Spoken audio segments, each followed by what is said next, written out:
Okay. Call తీసుకుందామండి. Hello. Hello అండి. Hi, నేను రవి గారితో మాట్లాడొచ్చా? లేదండి, నేను డెఫినెట్లీ. మాట్లాడనండి. హలో రవి గారు, మీరంటే నాకు పిచ్చండి. ప్లీజ్ అండి నాతో మాట్లాడండి. ఎందుకు నేను ఒక డైలాగ్ మాట్లాడరు చెప్తాను, ఇది ఏ మీరు? సినిమానో చెప్పండి, అప్పుడు మీరు ఎవరో నేను చెప్తా. అయ్యో ఎందుకండి? ఎవర్రా మీరు?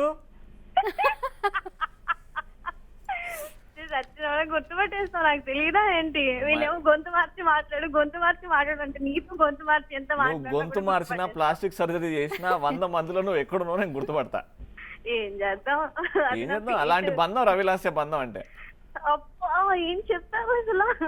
ఏంటి ఫుల్ ఇంటర్వ్యూ అది ఇది? థ్యాంక్స్ యూ మిత్రమా. ఏదో బంగారం అంటే ఏదో పిలిచానని వచ్చాను అంటే నేనేమో. ఆ, ఎక్కడ మేడం మీరు?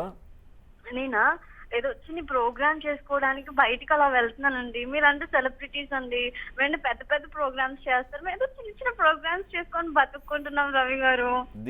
ఇంత లెంత్ బదులు చచ్చిపోరా అంటే అయిపోతుండే కదా, ఎందుకు ఇంత లెంత్?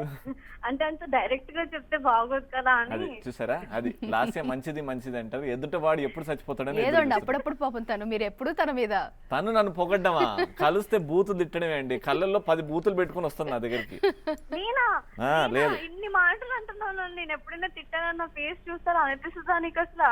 అవును, తిట్టడమే బొంగు పెట్టి కొడుతూనే ఉంటావు ఆయన.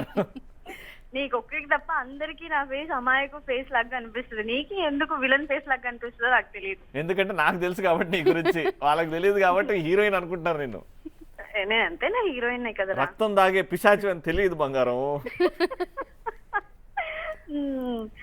సో ఎలా వచ్చింది సినిమా సంగతులు ఏంటి? సినిమా చాలా బాగుంది. థ్యాంక్ యూ మిత్రమా, అదే షార్ట్ ఫిల్మ్ short గురించి. ఇంకా probably May first week release అనుకుంటున్నాం. Okay okay okay, congratulations, all the best. సినిమా ఎలాగో హిట్ అయిపోద్ది, అది మా అందరికి తెలుసు. ఎందుకు అంటే రవి ఉన్నాడు కాబట్టి. థ్యాంక్ యూ లాస్య గారు. రవి ఉన్నాడంటే సినిమా హిట్ అయిపోతుంది కదా. అమ్మ వద్దులే రవి గారు, థ్యాంక్ యూ అది అంటే ఏం వద్దు. థ్యాంక్ యూ మిత్రమా చెప్పకు రవి గారు. నిజంగా చెప్పు, 20 వాళ్ళు నీకేమైనా ఇస్తున్నారా చెక్ లాంటిది? లేదు లేదు, ఏ ఇవ్వట్లేదు. నీకోసమే ఇదంతా మాట్లాడుతున్నాను కానీ నేను చెక్కుల కోసమా? మరి నువ్వు నన్ను డబ్బు కోసం ఇంత మాట అంటావా? అంటే ఏదో తేడా కొడుతుంది, నువ్వేం నన్ను పొగడ్డం ఏంటి? లేదు ఎంతైనా నువ్వు నా ఫ్రెండ్ కదా, అప్పుడప్పుడు అలా అనుకోవాల్సి వస్తుంది. అందరు అదే అడుగుతున్నారు షోలో ఫోన్ చేసి, రవిలాస్య ఏంటి అని. ఏంటి ఏంటి లాస్య మీరు చెప్పండి. అది రవిలాస్య ఏంటి అంటే రవిలాస్య అంతే, అంతకు మించి లేదు అని చెప్తే నమ్మరు, ఉంది అని మేము చెప్పలేము లేదు కాబట్టి.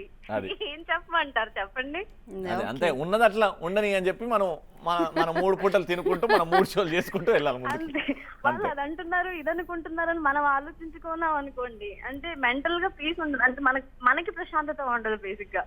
So Super. అలాంటప్పుడు అనుకుంటూ ఉంటారు, ఓకేలే విన్నాం, ఎప్పుడో ఒకసారి వాళ్ళు మారుతారు. వాళ్ళు అనుకోవడం వల్ల అంత నష్టం ఏం లేదు కదా, సో బేసికలీ వాళ్ళ థింకింగ్ అది అంతే. నష్టమేమీ లేదు, మనకైతే నష్టమేమీ లేదు బేసిక్ గా. కానీ అప్పుడప్పుడు బాధ వేస్తూ ఉంటది, కానీ వద్దులే బాధపడొద్దని మనకు మనం చెప్పుకోవాలి. అంతే అండి, ఏదైనా టేక్ ఇట్ ఈజీ. అంతే, టేక్ ఇట్ ఈజీ పాలసీ.